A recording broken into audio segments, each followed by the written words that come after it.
Good morning guys. Meron tayo ditong bagong unit, Hyundai brand.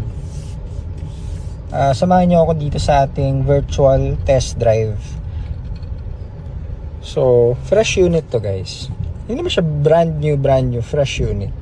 May mga marks siyang ganyan. Konting marks. Pero for its age, 2012 model to. Napaka alaga ng previous owner. So, 77,000 lang yung mileage niya para sa 2012 model. Scanned and check namin to. All original mileage. Check nyo yung interior niya. Gray interior yan guys. Pero wala kayong mga makikitang mark sa mga upuan niya. Diba? Ang linis. Wala pang car wash to. Yan. Check nyo yung taas. Headliner. Wala rin kahit anong marks.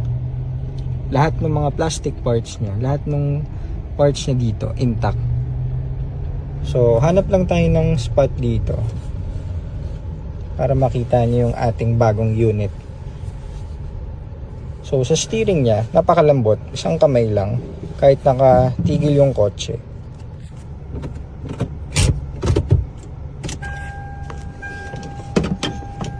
So Bluetooth head unit. Meron pang mga tweeter speakers na sa gilid. Cup holders, pakarami. Meron din sa gilid. Meron na rin tong plus minus, sports mode, Triptonic yung transmission niya. Meron kayong storage dito. May charging port, USB port, aux port. Kahit ito, walang mga gas-gas dito sa plastic part na to. May charging port pa dito sa gilid. Deep dish matting na rin. Kompleto sa booklet, sa manual. So lahat ng documentations nandito, pati yung lalagyan niya ay original pa from Hyundai. Dalawang susi, original na keyless entry. So parehas remote, parehas original na susi. All power windows, lahat working. Side mirror power adjust and centralized lock.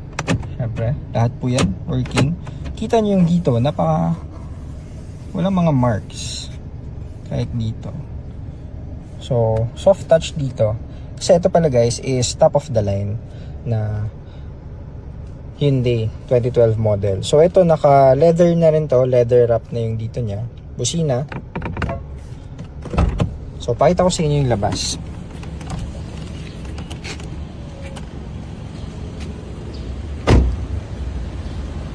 So ito guys, meron tayong 2012 na Hyundai Elantra.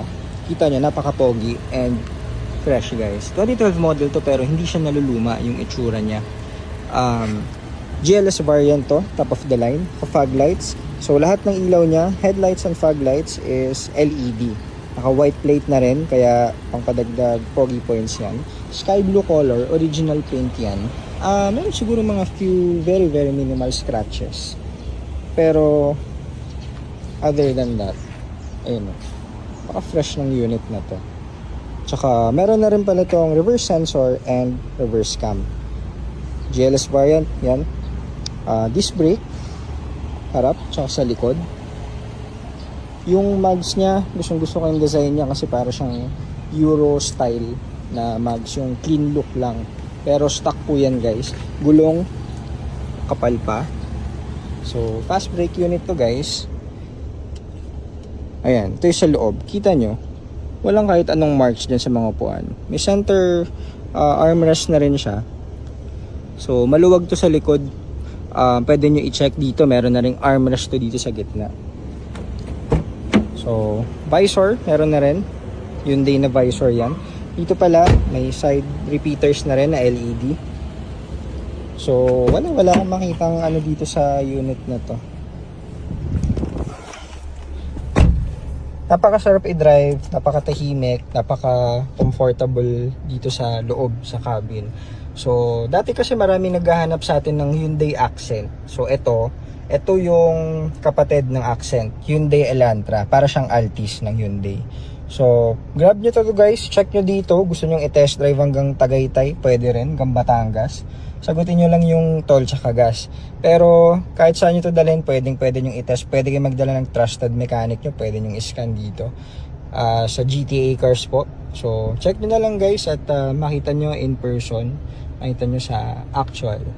Yan. So airbag, syempre meron din dalawa. At check nyo na lang guys, visit kayo dito GTA Cars. Thank you po, maraming salamat.